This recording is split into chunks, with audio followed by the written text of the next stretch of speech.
Everywhere you look, there's brickwork and bits of stone. This actually was Hitler's house, the Berghof. It was a place he loved above all others, his own refuge. And it was once stuffed full of tapestries and great works of art. And actually, I've got an incredible bit of film footage shot by Eva Braun. And what he says is really fascinating. When the people see that I support art, they will do so too. That's why I've been collecting so many pieces of art.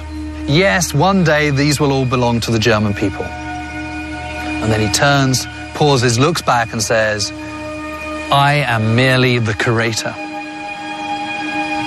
Hitler had a dream to create the world's most spectacular art collection. It was a dream that would become Europe's nightmare. At the end of World War II, the Allies made a series of shocking discoveries. Hidden in trains, bunkers, and deep underground, they found mountains of stolen treasure. That must have been like going into Aladdin's cave. Hitler and the Nazis had looted an entire continent and committed the greatest theft in history. Now, a team of investigators is opening up cold case files of Nazi plunder still missing today. We're talking about things that are worth tens of millions of dollars. Robert Edsel is author of the best-selling book turned Hollywood movie, The Monuments Men, and an expert in Nazi-looted treasure. Hundreds of thousands of objects are still missing. Well, we have a lot of digging to do. Joining him is Second World War historian James Holland. None of this was really his. He'd just taken it. And investigative journalist Connor Woodman. And this is a genuine treasure hunt. We dig a hole in the ground and we find those cases. Their mission? Uncover new clues. Oh gosh, this is it. Explore Nazi hideouts. Whoever built this brick wall really didn't want anyone to get through to the other side. Find out how the treasure was stolen and where it might be now. What a piece of history.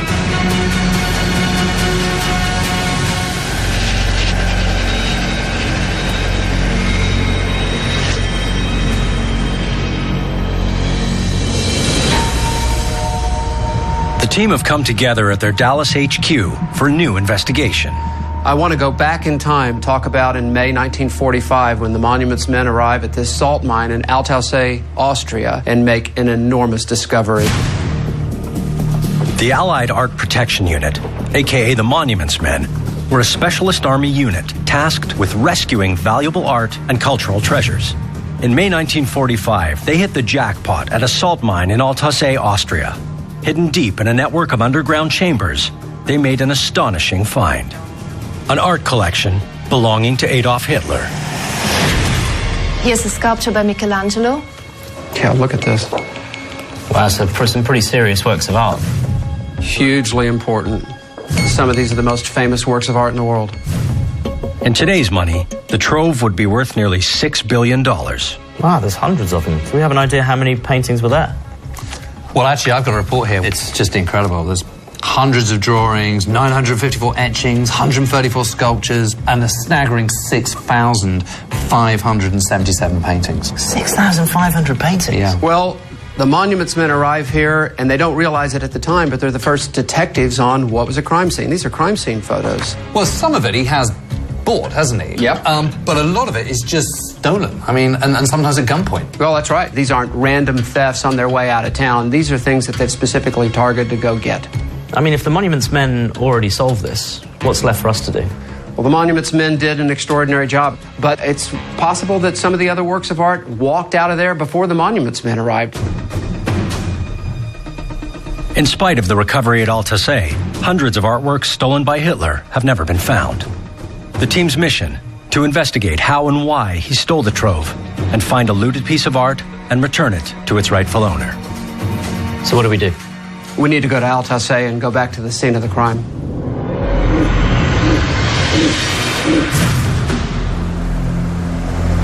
Connor and Dorothy fly into Austria. They're investigating the mine where the looted artworks were discovered. Altaussee is still a working salt mine, but those areas which stored Hitler's art collection have been preserved for posterity.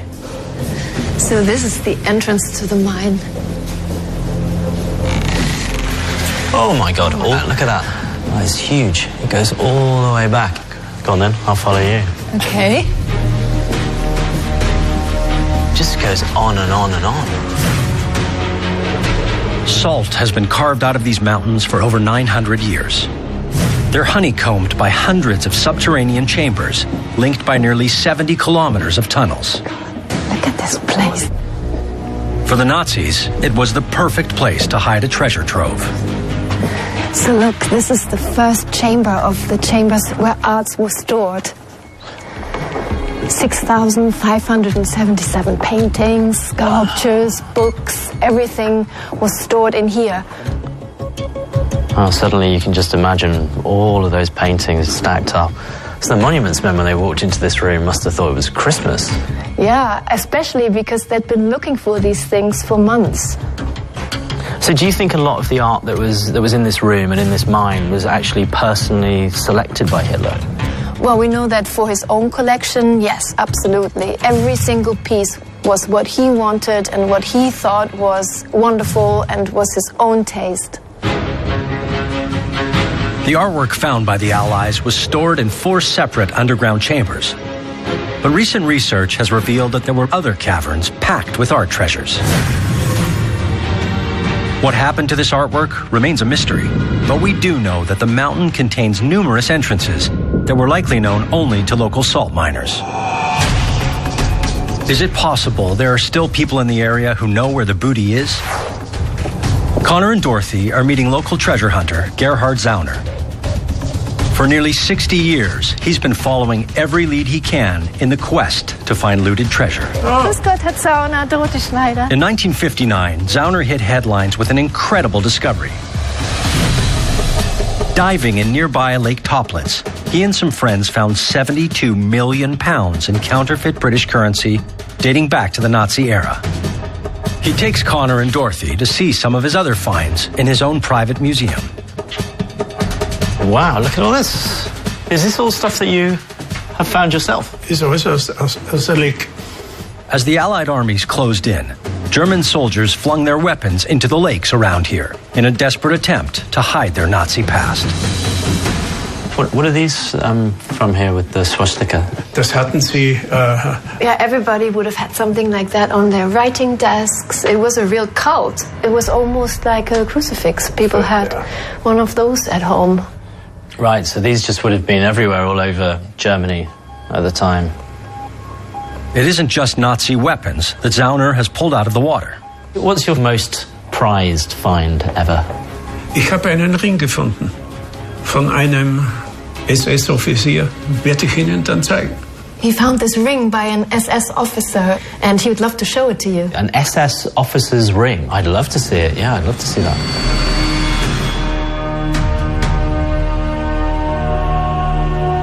Hier im Ringinneren ist der Name Milius eingraviert und Führers Geburtstag.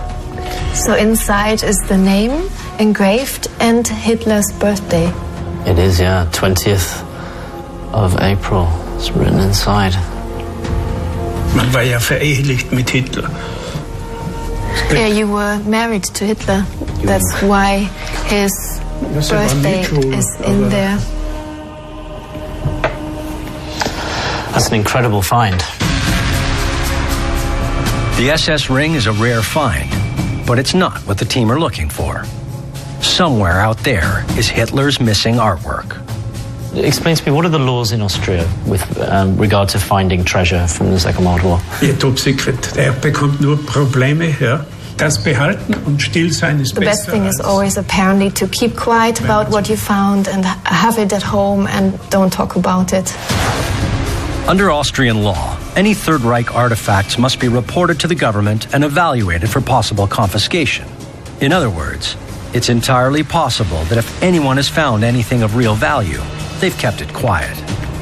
I'm just thinking about what Gerhard said, and I can't help but wonder whether the Austrian authorities, in their efforts to draw a line under the Second World War, aren't actually putting in force laws and regulations that make it more difficult for people to come forward and actually admit to what they have.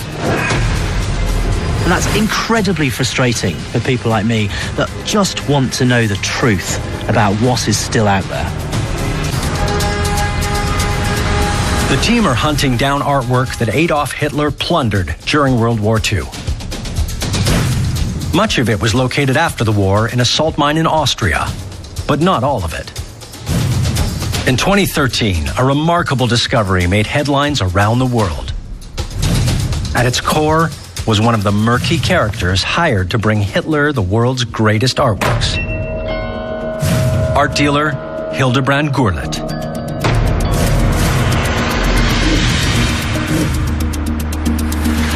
James flies into Germany to uncover more about Gurlitt. He's meeting up with Markus Stotzel, a lawyer who's been intimately involved in the case.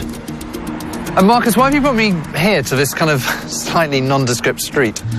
Well, James, actually, this is a place where a man used to live, the son to a notorious art dealer, one of Hitler's henchmen. His name was Hildebrand Gurlitt, and this became one of the most incredible stories about looted art in recent years.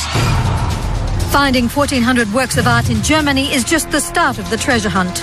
In early 2012, the German tax authorities were on a routine investigation when they stumbled upon an astonishing find. A treasure trove of art hidden away for more than 70 years in a small city apartment.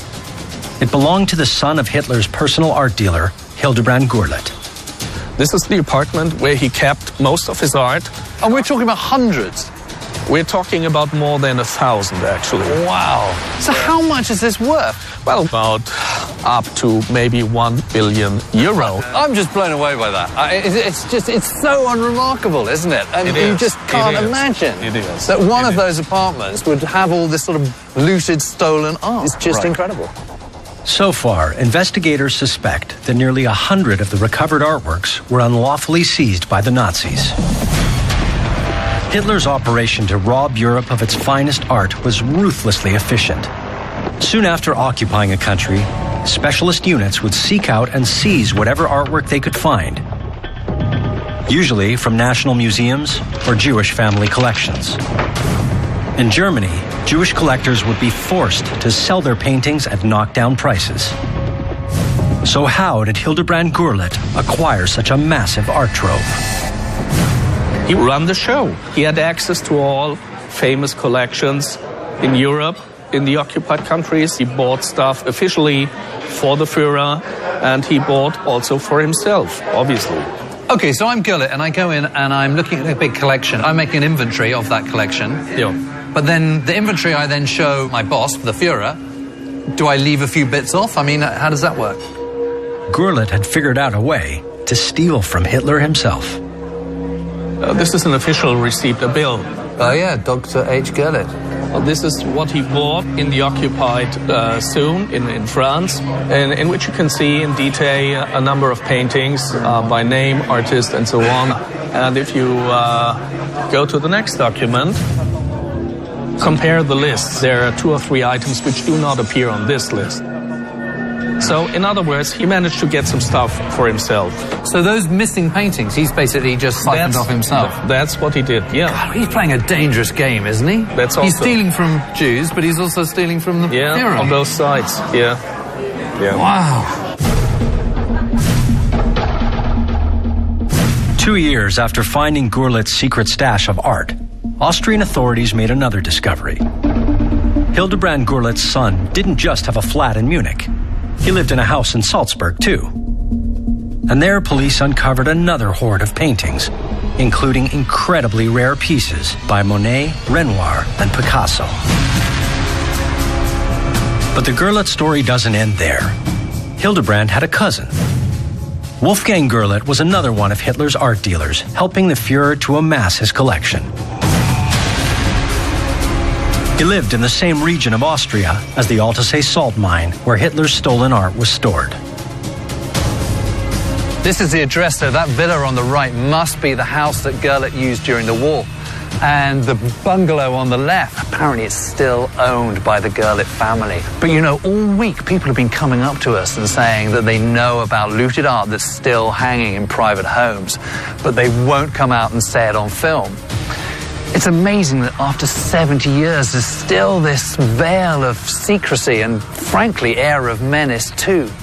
And it suggests to me that in this region here, there's still huge amounts of looted art that we just don't know about. Just a few miles away, Connor is searching for some of that hidden Nazi treasure. This is Lake Udensee. This is where Herr Zauner found the SS ring, and conditions are perfect today for diving. The lakes around here are a rich hunting ground for Nazi treasure. Why are we diving in this particular spot? My friend knew a very old lady, and she told him that some SS troops dropped some wooden cases into the lake. They had a rowing boat, and they dropped in 15 or 16 cases. 15 or 16 cases? 16 cases, wooden cases. And what else should we be looking out for down there? There could be some weapons as well. Hand grenades, guns. Because we know the Nazis at the end of the war used these lakes just to throw everything away. Mm-hmm. Okay, let's go. Let's get in the water. Connor and the diving team are acting on information that Hitler's elite SS sunk 16 wooden crates in this lake. Is it possible those crates contain treasure stolen at the behest of Adolf Hitler? If the team are going to locate them, they're going to have to take great care not to disturb the 1 meter deep layer of silt which covers the bottom of the lake.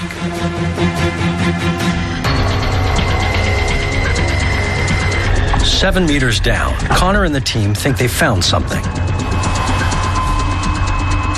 Through the murky water, they appear to be artillery shells. But on closer inspection, it's just decaying tree trunks. They move on. It will take hours to search the 120,000 square meters of lake bed. Back in Dallas, the team are examining the motives behind Hitler's unprecedented art theft. Robert has uncovered some footage which offers fascinating clues. Hitler and Mussolini meeting in Florence, May 1938. Into his car in the motorcade. Look at the people. The throngs of people cheering. No one can see what's getting ready to happen. Transformation of an entire continent over the ambitions of this one man. And this is it, right here. This is the moment. He sees the great collections, this Michelangelo, the Botticelli, that have been collected by the Medici family, and having a sense of the immortality of the remarkable works of art that they assembled. Hitler was fascinated. In fact, 2 hours out of this visit's allocated to walk through the museums and look at these works of art. And this is the spark. The idea's been planted, this moment when he realizes the possibilities of immortality. It's a stunning moment in history. Hitler's obsession with art dates back to his early years. To learn more, Robert is in Virginia at Fort Belvoir Army Museum. Hitler's watercolors are so controversial, they're not on public display, but stored securely in the museum's basement. Curator Sarah Forgy is showing them to Robert. So here they are. Gwen. Joining them is watercolor expert Gwendolyn Bragg. What do you think about them, Gwen? Well, I'm surprised. I think, frankly, they are quite accomplished, and there's a lot of detail. There seems to be an almost obsession with fine, tiny little details, even in the variety of stonework that he's rendering. Viewing these, that makes you wish that he had gotten into art school and developed his talents. What strikes me about these things is a complete absence of people. And Yes. you really see this focus of Hitler not really caring about people, just focusing on drawing structures. I think the composition is good. It's not dynamic. Maybe we'd say it's competent. Yes, competent. A good term. And here's his signature. Munich, 1914, A. Hitler. Despite Hitler's obvious technical ability, his old-fashioned and unimaginative approach was totally out of step with the bold new currents coursing through the European art scene in the 1920s. Es spricht der Führer. But his obsession with art never waned. If he couldn't become a great artist himself, he decided he would plunder the work of others. The salt mine at Alsace is not the only place the Führer's plundered art collection was stored. Artwork earmarked for Hitler was sent to his Southern Command HQ in Munich, the Führerbau. In early 1945, hundreds of valuable paintings were still here. But there's evidence that in the final days of the war, they vanished, and James is here to investigate. Today, it's a music and theater school, but the labyrinth of tunnels below, where the art was once stored, have been barely touched since 1945. Hello, Dr. Krauser. How are you? Come, please. Thank you. The university's chancellor, Dr. Krauser, has offered James rare access to the tunnels. He's keen to search for clues as to what happened to the missing art. There, please take this. Oh, thank you. This way? Yes, please.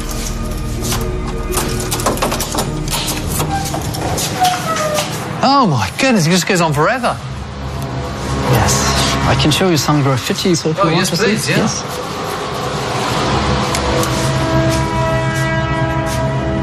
SS. Wow. Gosh, they go on and on. Yes. They're so extensive, aren't they? God, they are amazing. So here is the entrance to the air shelter.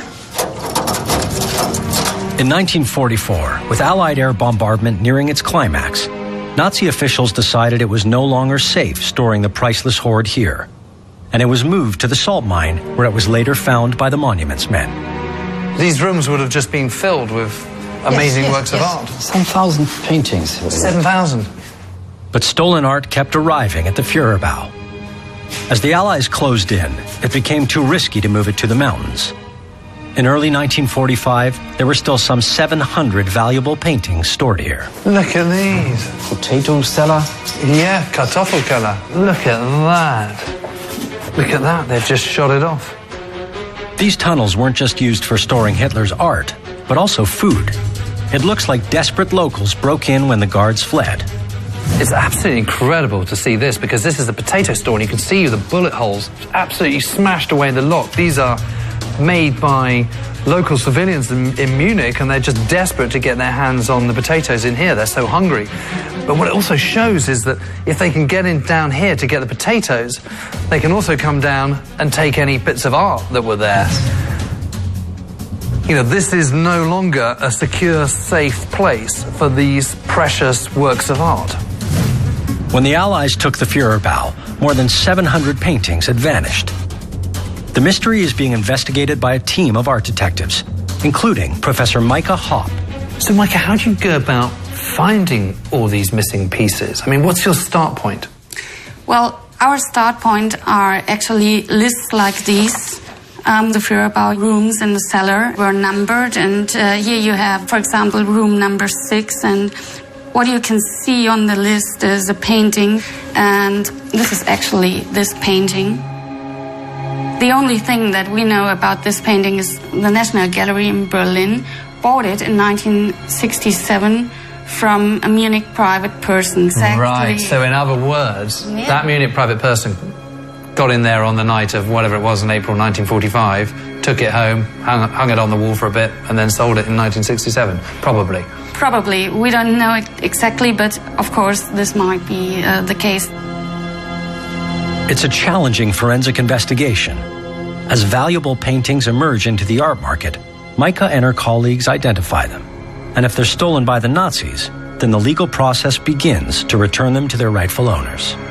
Does it kind of still shock you, the degree of this? Of course. Sometimes it is still unbelievable how many paintings they transferred from the whole of Europe and collected together again.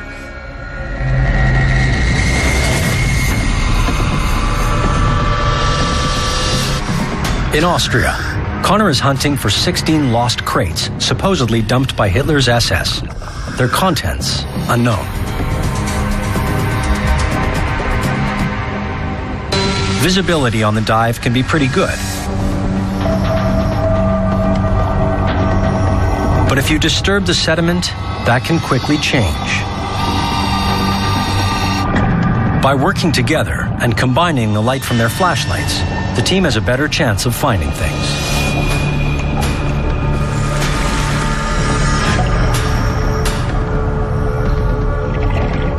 But after 4 hours searching, their air tanks are almost empty, and it's time to call off the quest for now. Hey.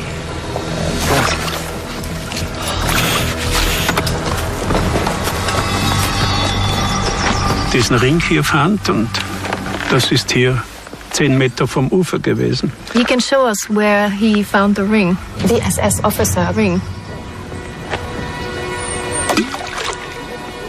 And it's amazing, isn't it? Because that means that SS officer 70 years ago must have stood exactly where you are now and taken that ring off and thrown it into the water there.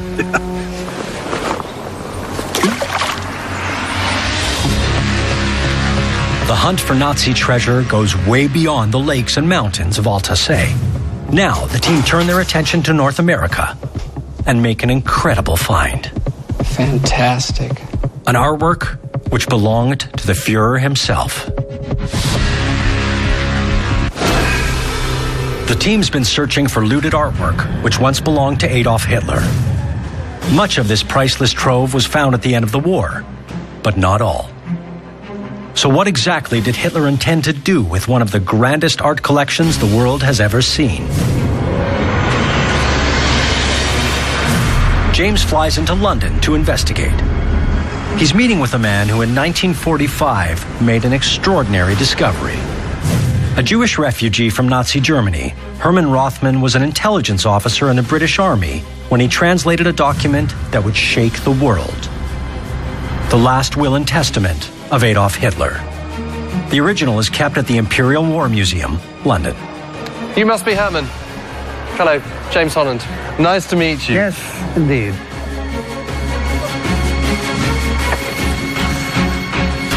Oh, gosh, look at that. Can I touch it or not? Of course you can, yes.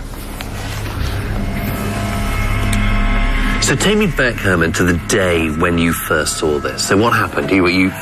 What happened was something which we will never forget. I was woken up at 4 o'clock by my commanding officer, and he said, have a look at this. What do you think it is? The impression I had was that this is such an important document, even without translating it. I knew that it was Hitler's will, Hitler's private will.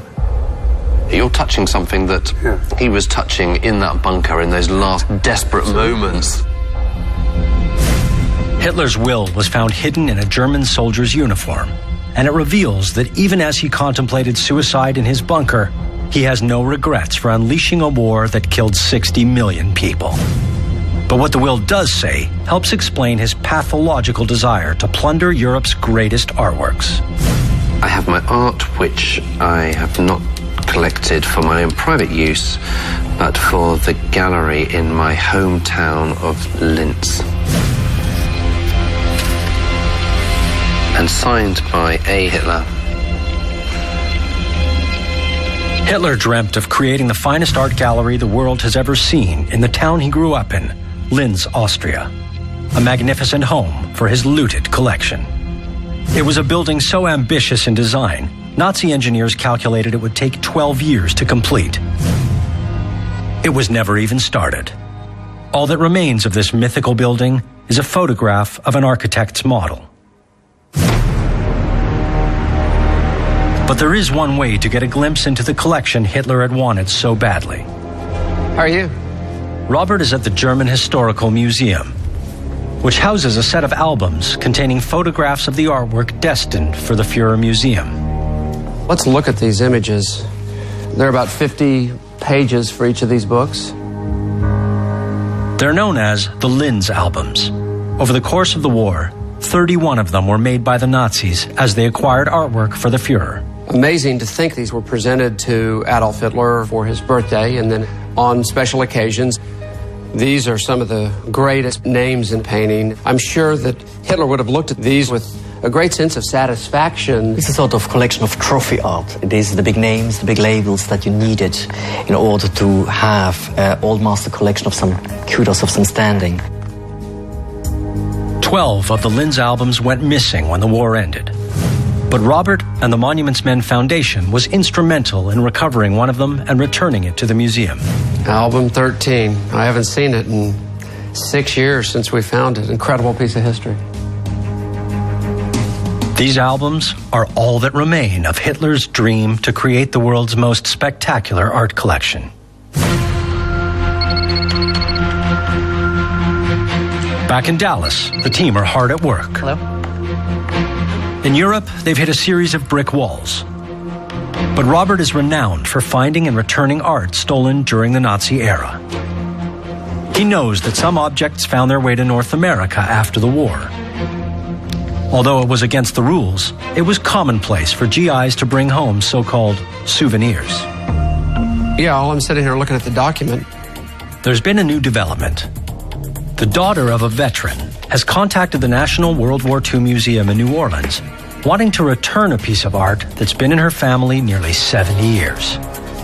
And the museum has asked Robert to help figure out who the rightful owner is. A tapestry's surfaced, and it's in one of these photographs, and it was at the Eagle's Nest, this little dining room, and there's this Flemish tapestry. High up in the Bavarian Alps, Hitler's Eagle's Nest was just a few miles from his Berghof home. And like the Berghof, it was decorated with fine artworks, some of dubious provenance. I have a photo that they've scanned and sent to me, and you can see it's in great condition, this tapestry, an amazing, amazing connection having this photograph. And I'm off to New Orleans to the National World War II Museum to see it.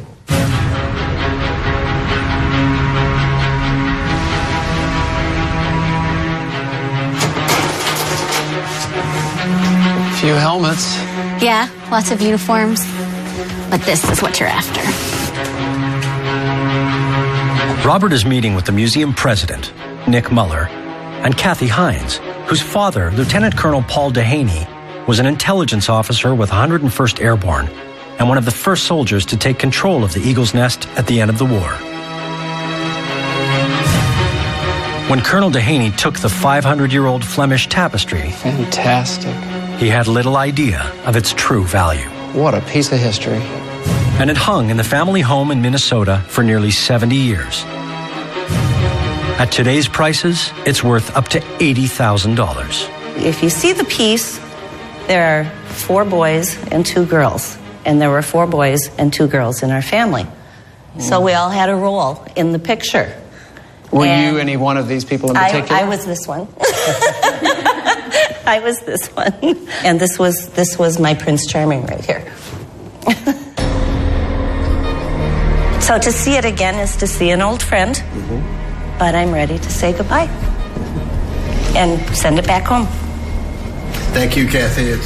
Thank you. It's been a special journey together. It has been. Yeah. It has been. Yeah. Kathy wants to see the tapestry returned to its rightful owners.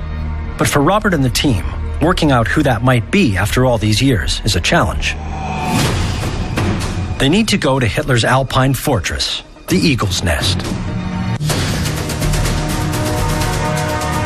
James and Dorothy have traveled to Hitler's Eagle's Nest retreat in the Bavarian Alps. They're hoping to shed light on a valuable 16th century Flemish tapestry that once hung here and was taken by an American officer. Here we are. Let's go. Isn't that an amazing view? Oh, it's absolutely stunning. But the irony is, of course, is that Hitler didn't particularly like it up here. The whole place was built for him by Martin Bormann as his 50th birthday. That was the whole point of it. And when he brought him up, you know, really expecting lots of praise from his beloved Führer, Hitler was a bit sniffy about it. He didn't like heights. Wow, look at this. It's this lovely room, isn't it? Oh, look, they've even got a picture on the wall. Is that it? Is that the tapestry? That's the one. Amazing. The photos show the tapestry took pride of place in Eva Braun's favorite room. And look, you can even see the lighting fixtures. It's exactly the same. Isn't that amazing? Amazing. Hasn't changed at all. It really hasn't. You know, we've no longer got that table in here and... The carpet is gone. Yep. But we found the tapestry. Brilliant. Oh, gosh, look at that. Look, you can see there's a graffiti here. Oh, yeah. 46. So these are done by American troops, obviously, here. And you can see that this would have been straight, wouldn't it? I mean, this has been chipped off. And what this means, of course, is that this has been spread to the four winds. There must be bits of this fireplace in homes all across the USA, don't you think? More than any other building, it is the one place, above all, that people most associate with Hitler.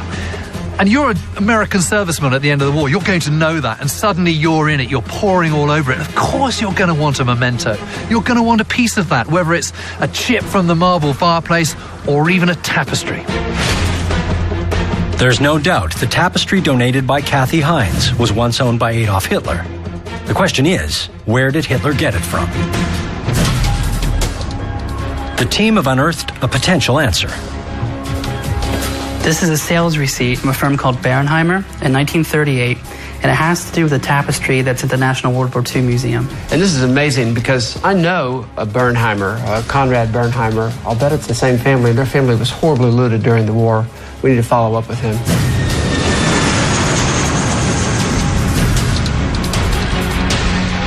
Robert continues the investigation in Germany. He's meeting Conrad Bernheimer. His family have been dealing in fine art for 4 generations. Before the war, they owned the largest privately owned textile gallery in Europe, based here in Munich.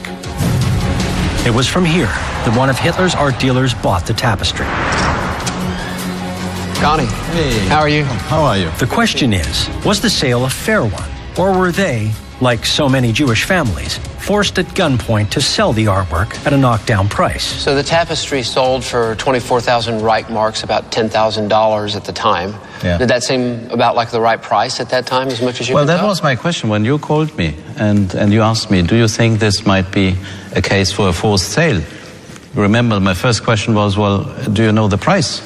If it would be below the market value, then we could say maybe this could have been a forced sale. Yeah, $10,000 at the time was a lot of money. Was a lot of money. So, in a way, I would have felt stupid if I would have said this was a forced sale. For Conrad to stake a claim on the tapestry, he'd have to prove the sale was forced. And he doesn't have the evidence. But just weeks after the tapestry was sold, the Bernheimers' world changed forever. They were all taken, imprisoned, and taken to Dachau. My grandfather, my father, my uncle, all the male members of the family. And what happened to the business? It was taken over by the Nazis. In the end, the Bernheimers escaped Nazi Germany for exile in the US and South America. Conrad has decided he isn't going to stake a claim to Hitler's tapestry. But this means Robert needs to work out who should rightfully own it. At their Dallas HQ, the team get down to work. Trying to establish who should be the rightful owner of a tapestry that once hung in Hitler's eagle's nest is not an easy task.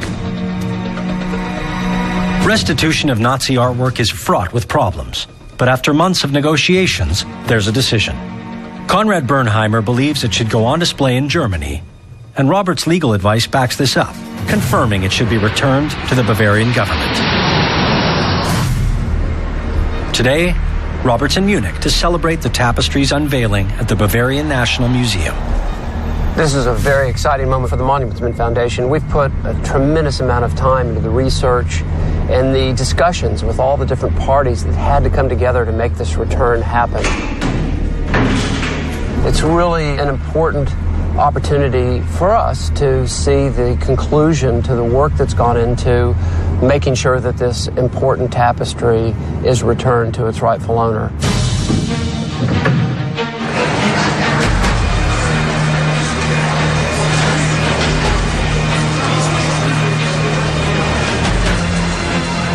The 2 people central to the tapestry's return have flown in for the ceremony.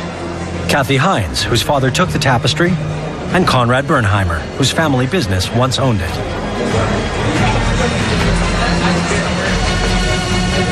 Today, we're gathered to return a 16th century Flemish tapestry that once hung in Adolf Hitler's eagle's nest, and to thank those involved in its return.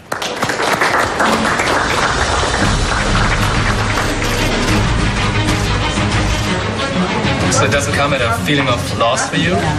Of course. Of course, it's been part of my life for as long as I can remember. But it's time for it to go to its home. This is where it belongs now, and I'm very happy to be a small part in that. Marvelous. I'm glad it's home. Yeah. The tapestry's epic journey from the Bernheimers to Hitler's Eagle's Nest to America and finally home to Munich makes headlines all over the world. It's absolutely right and perfect that it came to the museum. Today's ceremony's been a wonderful example of the great appreciation by the people receiving these things for returning them. And so I hope this will encourage a lot of other people to come forward and contact us that may have objects and let us work with them to make sure it gets home.